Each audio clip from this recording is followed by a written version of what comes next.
Welcome to the Thought Space. Today's question is, can something ever be truly fair? Fairness is an entity that we're encountering in our daily life almost all the time. But the real question is, does fairness really exist? Or is it just a theory that we're making our mind up to justify some situations? So should we really use the word fairness to claim some things? Let's find out. The first philosopher we're going to talk about is John Rawls.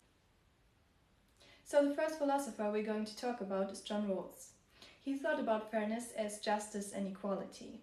So in his view, citizens are equal and free and are living in a society which is fair. So it's really based on egalitarian liberalism, where society is a social contract based on reciprocity. He also countered the veil of ignorance, which claims that what someone is born with should not affect their personal status at all. So, let me just give you an example for what that really means. I'm going to ask you a question now. Think about the fact that you're coming to this earth not knowing if you're going to be a man or woman, young or old, rich or poor, black or white. How would the circumstances be that you would choose to ensure that you're going to have a good life? That's the question John Rawls was going to ask himself to really define what fairness is. So he said that all social goods are to be distributed equally unless an unequal distribution would be to everyone's advantage.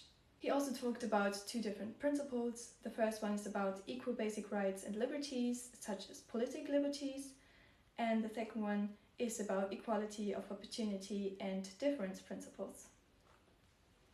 The difference principles say that an inequality of wealth and income is allowed if it's going to be an advantage for everyone.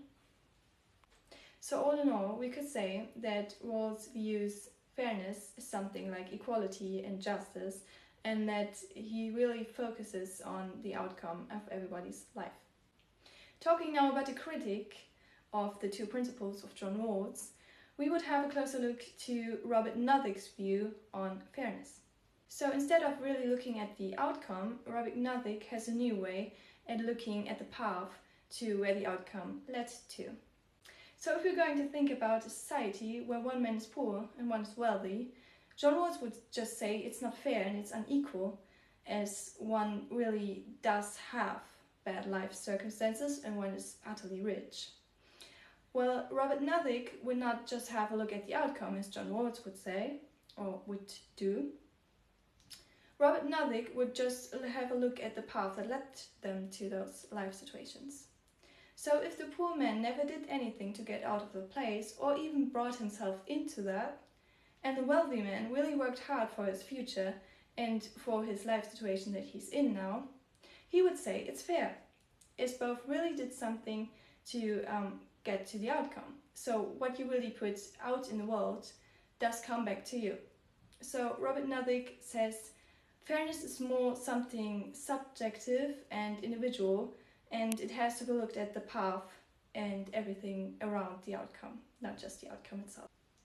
Talking about my personal opinion, I would say that John Rawls' account of fairness is a bit problematic, as he just refers to favorable conditions that are not really realistic to imply in our daily life. And I personally don't think it's fair to provide the same outcome for everyone, no matter if they're willing to put hard work in or not. And I think it's very important to have a look at where someone started. I also think that he's potentially overlooking the individual and different life situations someone may be in, and it's just a theory and not really realistic to use in our society, in our social construct. Lastly, I would say that it's a very complex topic to define what fairness really is, and maybe it's not even meant to be defined by one singular person.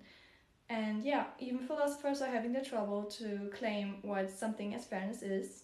But in my opinion, if we're going to really claim and define what something like fairness is, we're going to have to differentiate between subjective and objective perspectives to really get on its point.